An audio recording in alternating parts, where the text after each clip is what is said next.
Comenzamos la tertulia. José Carlos Vicente, buenos días. Hola, buenos días. Buenos días, Belén Uzurrúzaga. Hoy mano a mano. Buenos días. Bueno, con tertulios, que algunos se nos escapan ya de vacaciones. José Carlos, esto me dice también. Tertulia, somos tú y yo los únicos que seguimos aquí. Los únicos, efectivamente. En esta ciudad.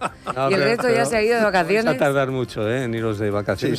Sí, enseguida. Yo marcho el lunes. Claro, marcho. Sí, es que marcho al norte, además. Mira, a buscar temperaturas algo más, sí. más suavecitas que en el día de ayer. Sí, pues con que bajen 4 o 5 ya vale, ¿eh? Bueno, y si bajan más, mejor. Voy para allá con muchísima ilusión. Luego ya que acompañe el tiempo me parece fantástico, pero que no era el objetivo. ¿Cerca del mar? Sí, cerca del mar. Cerca del mar. No era el objetivo. A ver, no era el objetivo ir buscando... A ver, no era el objetivo ir buscando temperaturas más agradables. Pero el norte siempre es... Lo agradable está en otras cosas, ¿no? Bueno, lo agradable está en otras personas. En un buen culín de sidra. El norte es muy bonito, la gastronomía está muy bien, las ciudades son preciosas. Totalmente. Y realmente pues merece la pena. Toda España merece la pena. Familia, para mí es volver a mis raíces. Paternas y... Claro, toda tu línea paterna es de origen... Mi línea paterna está entre Asturias y el País Vasco. Muy bien, muy bien. Bueno, ¿y los Vicente de dónde vienen? De Yecla. ¿Ya puestos? De Yecla. Claro. Yo vengo de Yecla y de Lorca. Y nacido justo en el centro del final o el comienzo, según se mire, de la Gran Vía. En el Banco de Italia había un hospital que se llamaba el Hospital de la Fuensanta, algunas imágenes antiguas hay, y ahí justo donde está el edificio, en la ciudad, conozcan la ciudad, pues ahí nací yo y mi hermano. Ayer teníamos en los estudios aquí de Onda Regional a Óscar Urralburu, entonces miembro de la Coordinadora Estatal de Sumar. Mismo adelantaba que por la tarde iban a tener la primera reunión de la nueva Coordinadora Estatal, y esa reunión ha salido el hecho de que Óscar Urralburu es el nuevo secretario de organización de Sumar a nivel en el ámbito nacional. Y decía Belén, pues esto no sé si es bueno o malo. No, bueno, me ha sorprendido realmente. Hace tiempo que no le veo, creo que es un magnífico político que ha tenido la región de Murcia, y hace tiempo que no le veo, pero las últimas veces que charlábamos le veía un poco desanimado, pero bueno, quizá también hace bastante tiempo. Me sorprende que en este momento, y creo que yo creo que la fragilidad que tiene Sumar, pues haya decidido dar este paso, con lo cual me hace pensar que lo hace con convencimiento, con mucha fuerza, con muchas ganas, y eso, por otra parte, mientras lo voy pensando ahora y analizando, también me parece positivo. Creo que Óscar Urralburu suma muchísimo en la política y es una figura muy necesaria. Sí, así que le doy la enhorabuena. Es significativo, ¿no? Pues supongo que la Secretaría de Organización de Sumar es el equivalente a la Secretaría de Organización de otros partidos más. Es decir, que el poder que acumula con independencia de la presidencia es prácticamente el mayor dentro y la visibilidad, de mayor visibilidad. La visibilidad. Pero al margen de eso siempre me llama mucho la atención que cuando los partidos están en una fase, digamos, no buena o complicada en el desarrollo, en la evolución y en las expectativas, suelen aparecer los mejores. Es decir, en partidos que al final terminan teniendo una crisis casi en ocasiones finalista, o coalición como el Sumar, porque Sumar en el fondo es una coalición de partidos. Pues realmente aparezcan gente que realmente tienen convicciones profundas, serias y no oportunistas de la labor de la organización donde están. Y eso es lo que para mí, y coincido con lo que ha dicho Belén, representa a Óscar. Representa a Óscar. Sí, sin duda. Además, hay que recordar que Sumar en las elecciones generales de hace 3 años, aglutinaba toda la izquierda del Partido Socialista. Estaba Podemos, estaba también Izquierda Unida, estaban otras formaciones que luego han ido dejando Sumar, como el caso del BNG, ¿no? Sí, pero si recordáis, no se obtuvieron los resultados que parecía que la calle estaba indicando. O sea, hubo ahí un quedarse a medio camino entre lo que parecía que en la calle era un clamor y en aquel momento, y ahora me acuerdo de Pedro, que no esté aquí, Yolanda Díaz representaba, ¿no? Yo recuerdo esas consultas con la ciudadanía que se fueron haciendo por todo el territorio. Recuerdo aquí el Paraninfo quedarse con muchísima gente en la calle, igual que también recuerdo a estos pseudo periodistas, agitadores de Vox, que fueron haciendo también ese recorrido paralelo a todas esas consultas ciudadanas, un poco agitando el avispero, ¿no? Pero bueno, yo creo que Sumar no se encuentra en el mejor momento y no sé qué pasará de cara al año que viene. Yo creo que es una marca desgastada, sinceramente, desgastada por Era muchas... muy personalista, ¿no crees, José Carlos? Sí. Por muchas razones. Era ella. No la figura de Yolanda. Atacada, sí, se crea alrededor de ella. Sí, ¿no? sí, No es ella la que impulsa además el movimiento. Lo crea.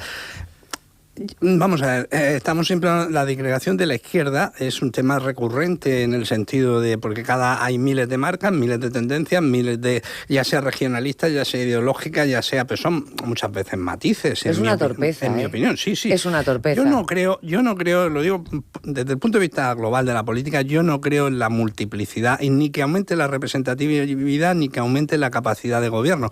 La multiplicidad de partidos a mí no me gusta. Yo siempre he creído que dos partidos mayoritarios y a sus lados dos escoltas es quizá la posición más ideal, pero eso es una opinión muy personal. Y lo creo porque al final los ciudadanos lo que quieren con las marcas partidarias es la creación de un gobierno que gobierne y asuma las responsabilidades en el país y sea capaz de llevar adelante sus políticas. Cuando hay tal multiplicidad de tendencias y tal, pues realmente creo que se dificulta mucho. Yo sí creo en las corrientes internas en los partidos. Creo que deben de existir y son buenas porque matizan, moderan y crean una posición final del partido mucho más sólida. El PSOE los tuvo en su momento, esas corrientes. En los partidos de la derecha existen también muchísimas corrientes, lo que pasa es que suelen estar subsumidas, sí. Ahora no, pero ni en el PSOE ni en el PP. Pero lo que te quiero decir es que anteriormente existía gente de una tendencia a lo mejor mucho más demócrata cristiana y había gente que se acercaba a otras tendencias y quizá más de centro izquierda. Y los partidos permitían que eso sucediera. Y los partidos permitían. A día de hoy pero, claro. Pero eso se interpreta hoy como un síntoma de debilidad, ¿no? Si hay si hay mucha discusión dentro de un partido, muchas ideas dicen, vaya cómo están ahí, es ¿no? síntoma de debilidad hacia el líder, que tiene díscolos a su alrededor, y luego un síntoma, desde mi punto de vista, de silenciar a corrientes, ya bien sea críticas o... ideológicamente, sí, que dentro de la franja que donde diverjan se mueve, un poquito dentro de su propio partido. Claro. Eso a día de hoy no se permite. No se permite y es un error enorme. Terrible. Porque la viveza, la vida de la democracia, la Constitución española dice que tiene que estar canalizada a través de los partidos, fundamentalmente. Por lo tanto, si los partidos no son ese canal de discusión, de diálogo interno, pues no creamos un pensamiento político positivo. Al contrario, creamos pensamientos monolíticos de culto a los líderes. Hablando de líderes, Díaz Ayuso, con el ático de Chamberí. Tú has vivido en Chamberí, me parece. Sí, ¿no? claro. En Chamberí. Buen sitio. En un ático, además. No, perdona. Bueno. Yo vivía en un tercero. En Chamberí vivía en un tercero. O sea, vamos a poner cada cosa en su sitio. No, yo he vivido en una guardilla en Lavapiés. Y estoy y la recuerdo con muchísimo cariño. Pero sí, la primera casa en la que viví en Madrid estaba en Chamberí. Yo ayer, que iba conduciendo y escuché la noticia en la cadena SER...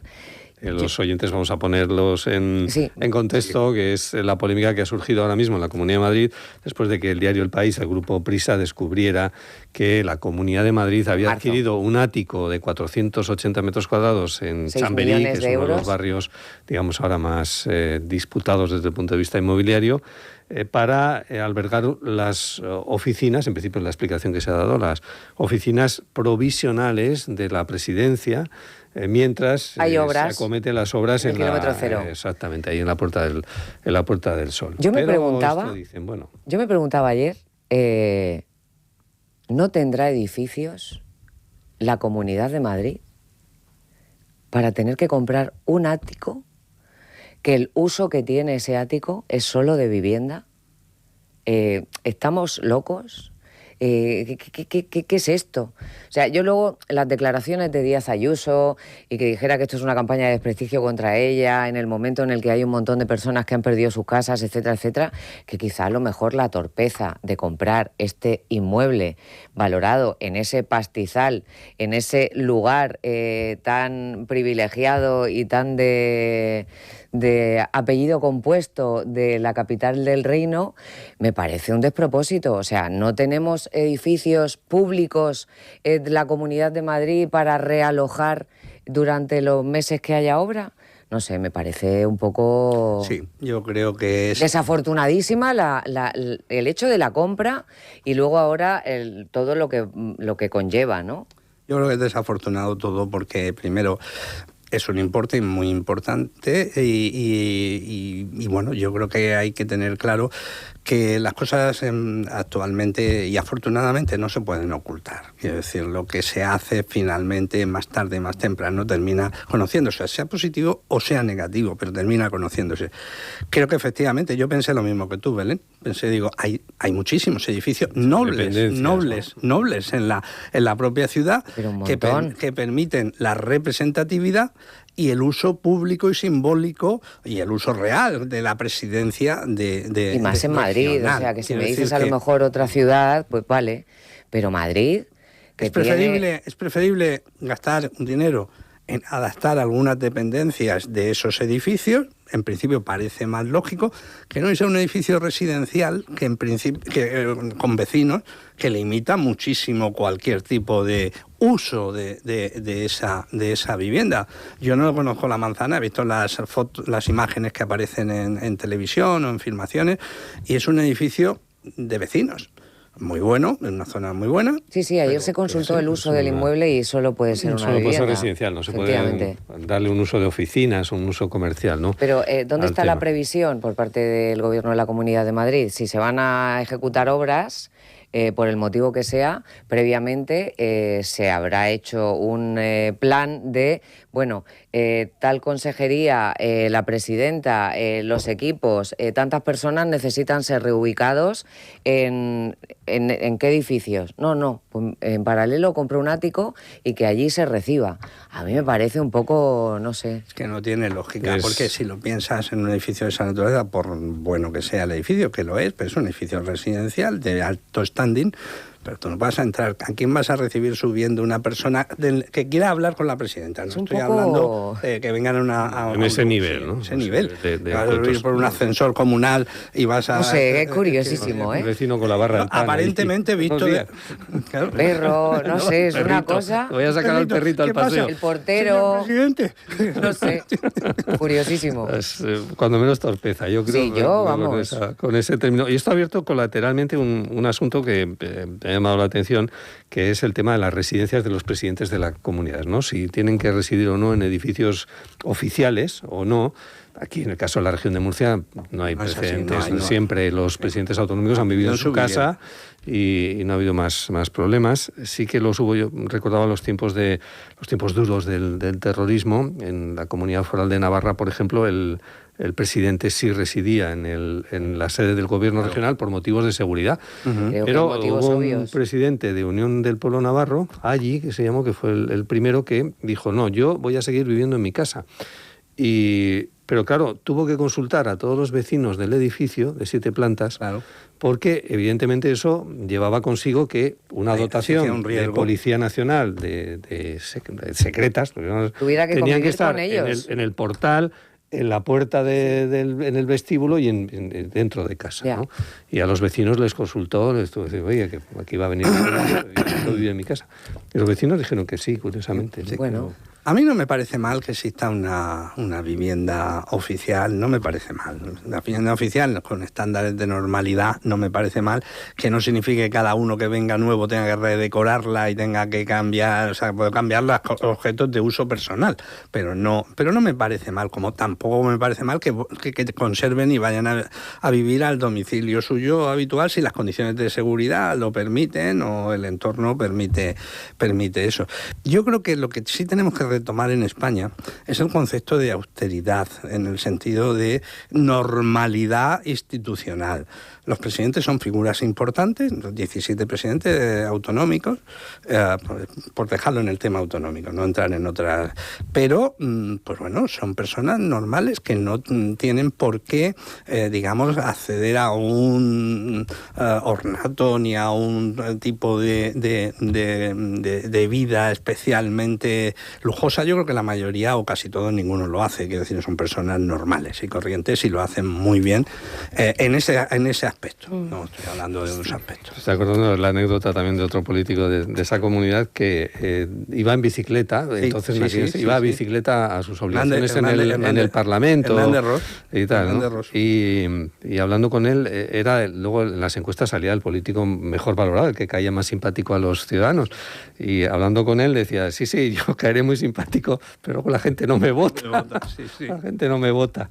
Recuerdo que era Hernández Ross. Sí. Pero sí creo que hay es que verdad. Normalizar, ¿no? Yo creo que hay que normalizarlo, efectivamente. Los políticos tienen una exposición pública, y más en estos tiempos, que considero que agotadora. Yo ahora, y siempre se lo digo a todo aquel que entra en política, independientemente del partido que sea, en este momento de la vida me parece un acto de valentía absoluto por la exposición mediática y el juicio constante al que estás sometido. O sea, que al menos tengas esa parte de privacidad en el que puedas vivir en tu casa. Pero ¿dónde te queda la privacidad? Y que sea todo tranquilo. Si vas a entrar en política te van a desnudar familiarmente. Sí, por eso. Te van a desnudar económicamente, te van a desnudar que vivas en tu casa. En tus relaciones, en tus gustos, en todo. Y al final, de todo. Dices, bueno, pero por eso que de puertas para adentro en tu casa o tu entorno más privado, pues no sea incluso, de dominio público, ¿no? Que sea algo como más... En tu cotidianidad de convivencia en la ciudad o en todo esto. Aquí en Murcia todavía eso se ha mantenido, se consigue y se mantiene. Quiero decir que eso me parece un buen gesto. Los políticos no están, sobre todo en determinadas posiciones, y quiero matizar esto, no están especialmente bien pagados, ¿eh? También eso hay que decirlo. Aunque a la gente le parezca que están muy bien pagados, no es así en la inmensa mayoría de ciertos niveles. En otros niveles pues se puede considerar más o menos normal, acorde con sus responsabilidades, pero es verdad que no es así. Entonces, pero hacer una vida normal, sin excesos, sin lujos, sin prebendas, sin ningún tipo, me parece lo más sensato y lo más acorde para que se quiera y se vea como uno de los suyos a una persona que en un momento ejerce una responsabilidad política. No le ha tocado la lotería, ni muchísimo menos, y luego la sobreexposición es tremenda. Y en los controles también. Habrá gente que engañe, pero cuando ocupas una posición de este tipo, tienes que hacer tu declaración de bienes, todos los bienes, hasta del coche que tienes. Cuando sales del puesto... El otro día salió el del gobierno regional, el de todos los miembros. Bueno, el otro día, hace poco. Pero cuando sales del puesto, durante 3 o 4 años más, tienes que seguir haciéndola, ¿eh? Sí. E incluso entidades comerciales, grandes almacenes, te piden al cabo en los 2 o 3 años siguientes que digas que tienes determinada circunstancia, que ya no estás en la administración, pero que mantienes esa determinada...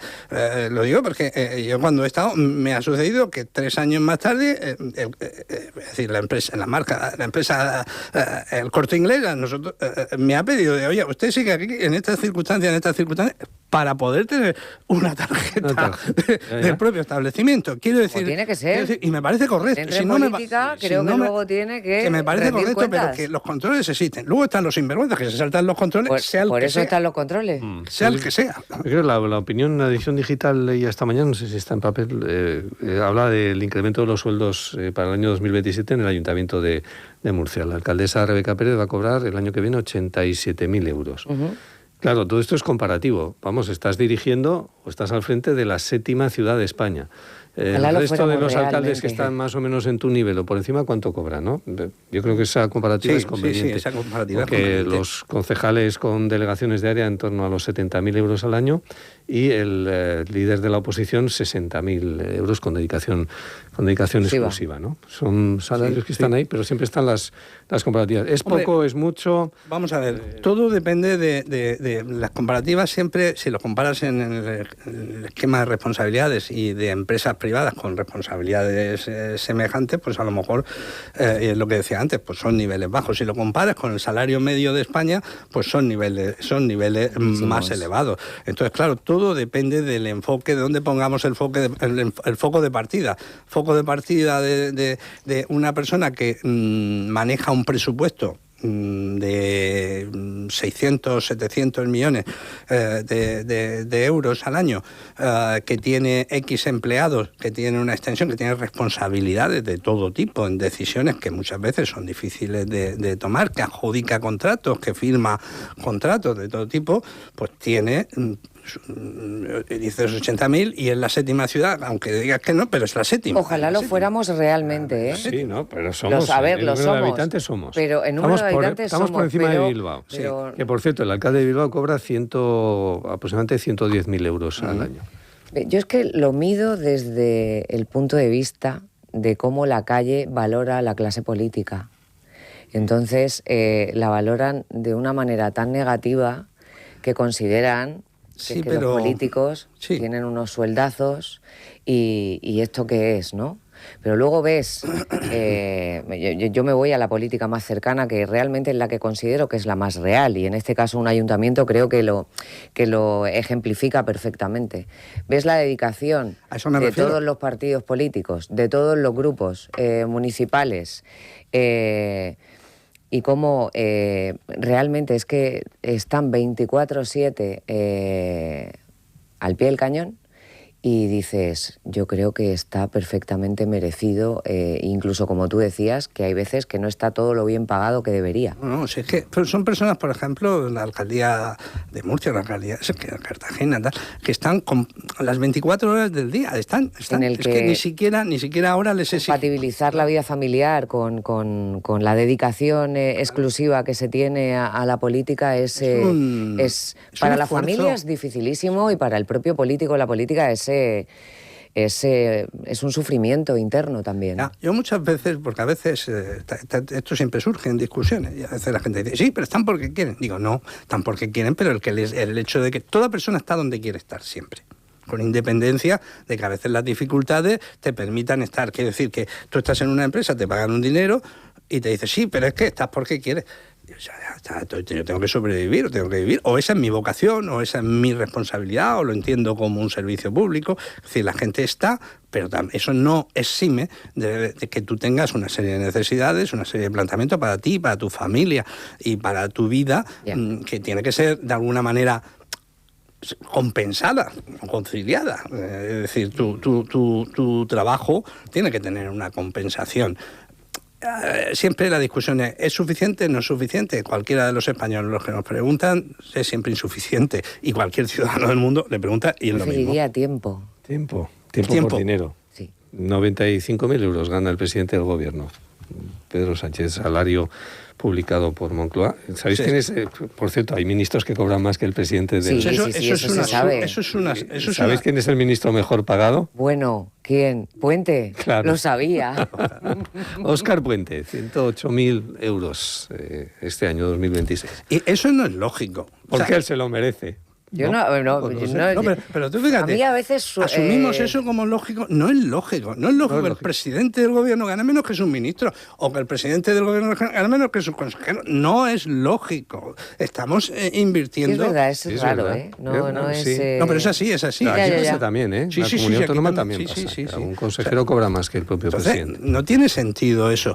Es como si un presidente, un CEO o un director general de una empresa ganara menos dinero que su empleado. O sea, es que no tiene lógica eso. No tiene. Las cosas están siempre... Pero destaca siempre el interés de los ciudadanos, ¿no? Pues a ver, pero porque somos unos cotillas. ¿Cuánto gana? ¿Cuánto gana? O sea, es que somos unos cotillas y eso es una realidad. Bueno, pues Fernando López Miras cobra menos que la alcaldesa Rebeca Pérez.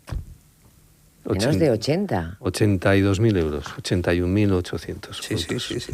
Sí, tampoco tiene, o sí tiene lógica que el presidente No de la está comunidad pagado, gane menos que no tiene sentido, la alcaldesa de Murcia. No tiene sentido, La alcaldesa de sinceramente. Cartagena. No tiene sentido. La alcaldesa de Cartagena está por los 80. No tiene sentido. Bueno, pues en fin, estas son las cuestiones de hay la mucha política. Hay mucha gente, y eso recientemente en algunas crisis que ha habido, gente que abandona la política, y lo sé de buena fuente, pues que es verdad. No porque no quiera seguir o porque sea difícil, sino porque a lo mejor tienen sus hijos estudiando en universidades fuera o tienen que pagar y ganan más dinero volviendo a la actividad su privada. Posición profesional básica, su puesto profesional, que en la actividad de política pública. Yeah. Bueno, hablando de esto de Laura Borràs, o sea, ¿a cuento de qué? ¿No? El indulto parcial. Está movido Como decía mucho Paje ayer en una polémica, entrevista, ¿no? que me hizo muchísima gracia el término. Venía a referirse que se había hecho casi en agosto de una manera así como... Subrepticia. No, pero decía con agostitud. Agostino. No, con agostitud, Sí, con dijo. Y me llamó la atención que me hizo gracia, ¿no? Bueno, a mí... más que llamarme la atención eso, me llama la atención y me divierte ahora muchísimo el giro de posicionamiento por parte del Partido Popular.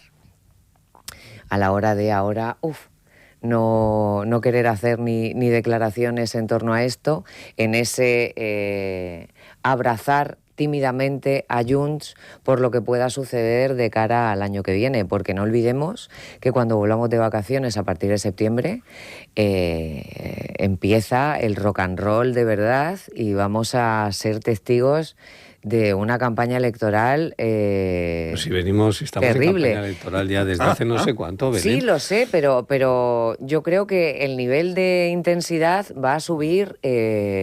Cuando hablas de nivel de intensidad, ¿te refieres a nivel de crispación? Claro, obviamente. Claro. Lo que pasa es que yo en mi cabeza quiero pensar que es solo intenso y que no va a ser insoportable, que es lo que va a ser realmente. Pero bueno, también el gobierno central se caracteriza por hacer estas cosas, ¿no? Siempre en épocas así, en que están pasando otras cosas y estás con la atención desviada, ¿no? Y de repente... Sí. Todos los gobiernos cuelan disposiciones, cuelan actuaciones, decisiones en momentos en que creen que la opinión pública está en otros temas. Y son decisiones que no necesariamente tienen que ser malas, sino que simplemente que son difíciles de entender o son complicadas y tal. Yo en este caso, los indultos siempre es un tema que muchas veces tienes un componente humano, evidentemente, una persona que va a ir a la cárcel, y eso es un componente humano, y eso, pues bueno, siempre dices, bueno, pues si se puede, si hay un resquicio de perdón, pues vale. Desde el punto de vista político es otra cosa, porque además el presidente se pronunció claramente en su momento diciendo que le daba vergüenza que los políticos indultaran a otros políticos. Y eso... También ha indultado ahora hace poco, que sí que me ha resultado un poco más molesto. ¿A quién es? ¿A quién? Que creo que ha sido una gran cagada. Ay, ahora mismo no me acuerdo. Lo miraré ahora y te lo... Sí, pero es algo... Sí, pero eso es claro, es una incongruencia en ese sentido. Luego, además, si ese indulto va... Es que como todo, volvemos al entorno, va orientado a la situación de relación con la política catalana, con todo ese tipo de cuestiones, pues aún añade un elemento más negativo a la hora de enjuiciar la decisión del indulto. El indulto, como se ha dicho, es parcial. No le habilita durante 4 años a volver a la carrera política. Lo que evita es que vaya a la cárcel, evita que vaya a la cárcel. Y bueno, vale, la cárcel siempre dura y siempre es una cosa, y a veces pues pues muchas veces la proporcionalidad de la pena respecto del delito, pues siempre podemos pensar que a lo mejor es excesiva. Claro, bien, lo que pasa es que en estos casos siempre luego están las comparativas. Claro, pues si claro, dice, sí. Bueno, pues por ejemplo un alcalde, ¿no?, que los ha habido, que ha sido condenados por los mismos delitos que la señora Laura Borràs, que era por delitos de prevaricación administrativa, al tener que, bueno, a lo que hacía que era trocear en contratos menores. En contratos menores, lo que era un contrato mayor, y para poder adjudicárselo así sitio. A su amigo. A la misma persona que era su amigo. Eso ha pasado también en otras instituciones, en otros ayuntamientos. ¿Ha habido alcaldes condenados por eso? Que han tenido que ir a la cárcel. Sí, ayer alguien dijo en un... ¿Por qué ella sí y por qué no el alcalde de no sé? Bueno, ella está dentro del PAC Amnistía, ¿no? Vamos a llamarlo así. No, pero es que no entraba en el PAC. Bueno, pero vamos a llamarlo así. Yo creo que esto entra dentro del PAC Amnistía, en el que... Entra dentro de esa relación con la política catalana. Pero eso que tú dices, Joaquín, es cierto. El otro día algún comentarista comentaba, bueno, y sin embargo, por ejemplo, ahí tenemos al exalcalde de Jerez, Pedro Pacheco. Pedro Pacheco. Esto es. Bueno, que sí, que lo han indultado. Sigue estando sin indultar. Sin indultar. Bueno, y dices tú, vale, bien, ¿con qué vara de medir ejercemos el derecho de gracia por parte del Consejo por oportunidad política? Sí, hombre, porque estrategia absoluta está claro, en este momento. Está claro. Más lo aceptaría yo desde el punto de vista humano que desde el punto de vista político. Bueno, sí o sí, un curso político que nos viene por delante, ¿no? Dice Belén, con mucha tensión, y que va a durar hasta julio del 2027. Porque creemos que en julio es cuando habrá las generales. Bueno, cuando termina el mandato. Yo creo que no. El mandato termina en julio. Yo creo que no llegamos a julio. Yo te digo a ti que sí. ¿Sí? Hombre, pero vamos a ver. ¿Saltamos incluso elecciones municipales y autonómicas? Yo creo que va a agotarlo todo. Otra cosa es que sea impracticable, que es lo que llevamos diciendo, ¿no?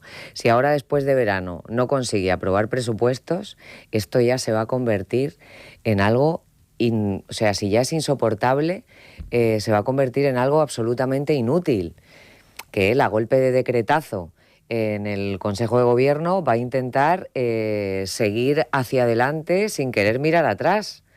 Y a eso súmale el juicio a su mujer y todo lo que viene por delante. Y esto no van a parar de echar alcohol de quemar, pero ya lo habéis visto. Yo no sé si lo conseguirá o no, pero yo creo que va a agotar. Bueno, es tensionar muchísimo todo Le da igual. Es tensionar muchísimo, pero sobre todo incluso a sus propios correligionarios que ocupan alcaldías. Bueno, la marca PSOE ahora mismo a quien más daño hace es a los territorios. Claro. Porque la gente piensa como piensa. Claro. Y votamos como votamos. Y es así de triste. No ponemos en juicio la gestión, sino que votamos con la emoción. Claro, él puede descontar una cosa, quizá. Digo yo, si adelanto y se produce lo que dicen las encuestas, se produce un cambio de la mayoría gobernante, absolutamente. Menos el FIS. Menos el FIS, efectivamente. Esa ola también va a su favor. No, va a perjudicar a las elecciones municipales y regionales que vienen después, a los candidatos de la mayoría. O sea que, si viene antes y se produce el cambio, perjudica. Y si viene después, habrá perjudicado con anterioridad también a los poderes territoriales políticos de las autonomías que regenta el PSOE o de los municipios. Quiere decir que en ambos casos quizás estás jugando también con todo eso. Ahora, yo con todo pienso que los presupuestos no se van a aprobar, si no se van a aprobar en momentos muchísimo mejores, es muy difícil que se aprueben en momentos donde ya estamos en la fase, como tú dices, del paseo por los Campos Elíseos ya de final de etapa. Es decir, que estamos ahí haciendo el símil del Tour de France. pero estamos ya ahí prácticamente en la etapa final. Estamos... Pero el año es largo, ¿eh? Sí, el año es muy largo, pero tiene las Navidades interrumpen el proceso claramente. Las Cortes vuelven a retomar la actividad. Febrero, finales de enero, febrero. Claro. Y ya estamos y en el momento que se levante el banderazo de las municipales, está todo ya abierto, absolutamente. A ver, un año en política es una vida, siempre lo decimos. Porque, y aparte, como llevamos viviendo momentos históricos cada 15 días y vamos a golpe de acontecimiento y de nueva crisis, crispación, etcétera, pues se nos puede hacer largo por una parte. Por otra me resulta, ya esto es como más personal, apasionantemente divertido y creo que viene un año por delante muy, muy, muy interesante. En cualquier caso, el goteo de los temas, de las noticias que van saliendo en torno a los presuntos casos de corrupción de personas ligadas al Partido Socialista, ¿no? Eso va a continuar y va a continuar a lo largo del año. Por las instrucciones, por ejemplo, la Audiencia Nacional, el caso Zapatero, ¿no? Ayer se conocía que ahora ya el juez ha dicho que se investiguen los patrimonios... 57 cuentas. De Zapatero, de sus hijas, tal. El caso de Begoña, que está ahí, ya veremos el de Begoña Gómez, y el caso Leire Díez, que todo eso va a seguir generando noticias. Bueno, eso le da... no favorecen precisamente la... Eso le da al Partido Popular...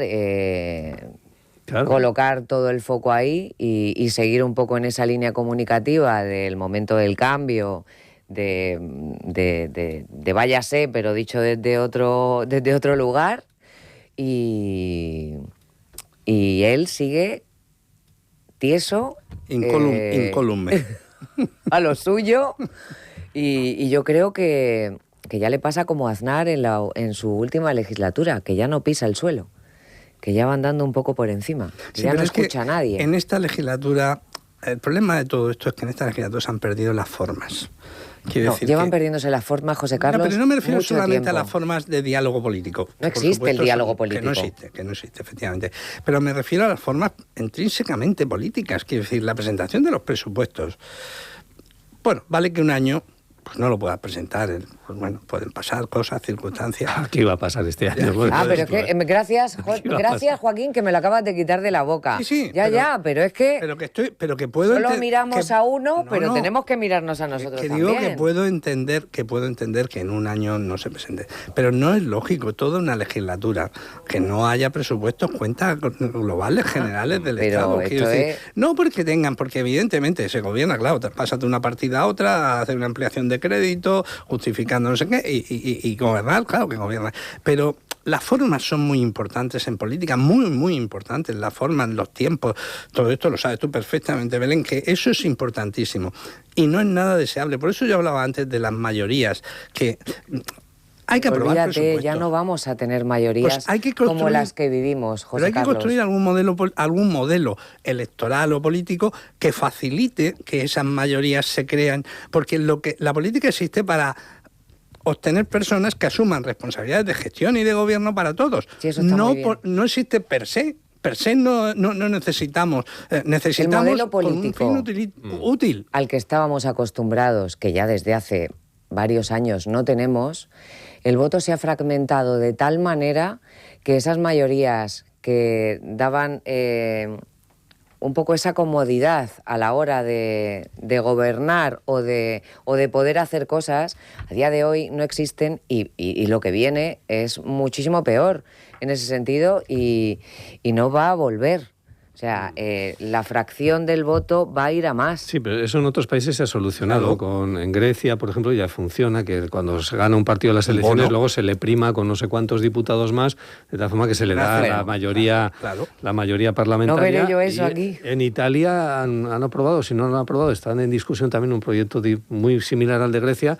Lo que pasa es que creo que, por lo que leía, ahí la fuerza política para que te primen luego en el Parlamento con muchísimos más diputados, te llega al 40% del voto. Claro, llegar al 40% de voto en Italia es complicado. Muy complicado. Pero debiera de existir, ¿no? Porque yo es que incido, cuando vamos a elegir, o cuando votamos, o cuando tal, lo que queremos es que haya un equipo que gobierne, que gestione nuestros dineros, que gestione nuestra posición en el mundo, que gestione nuestras leyes de convivencia, de organización Pensado así interna. está muy bien, pero se vota por... Se vota, bien, tú votas desde tu ideología o de tus intereses, ¿eh? Que eso es el eterno dilema. Se vota porque odio al otro. ¿A favor o en contra de? Hombre, ¿no? se vota porque odio al otro, porque me cae fatal, porque no lo soporto, etcétera, etcétera, etcétera. Ojalá votáramos... Ese es otro elemento, evidentemente, de tu decisión. Se vota con el pero estómago. no debería de ser el principal. Hombre, claro que no debería de serlo. No debería de ser el principal, porque uno tiene que tener capacidad de discriminación. Discriminación entre lo que tú piensas que debería ser la organización del mundo, de la sociedad española, de lo que son tus propios intereses personales, como trabajador, como profesional liberal, como autónomo, y de lo que crees que el otro no está haciendo correctamente. Hay no mucha desde... gente que vota así. Claro. Y eso me hace sentir bien. Pero luego hay otro gran sector de la población que vota masticando sangre. Ya, es que eso no sirve para que es algo muy gráfico. Eso no sirve para nada, Claro ni que no sirve para nada. ni aunque ganen los tuyos, ¿eh? Ya, pues ya, bueno. No, ni aunque ganen los tuyos. Sí. No sirve para Nos vamos, José Carlos, Belén. Bueno, que paséis buenas disfrutéis. vacaciones. Igualmente para todos. Disfrutéis, os lo habéis merecido. Bueno. Y nos vemos a la vuelta. Muy bien. En el mes de septiembre. Gracias, José A Carlos. vosotros. Gracias a vosotros. Y Belén.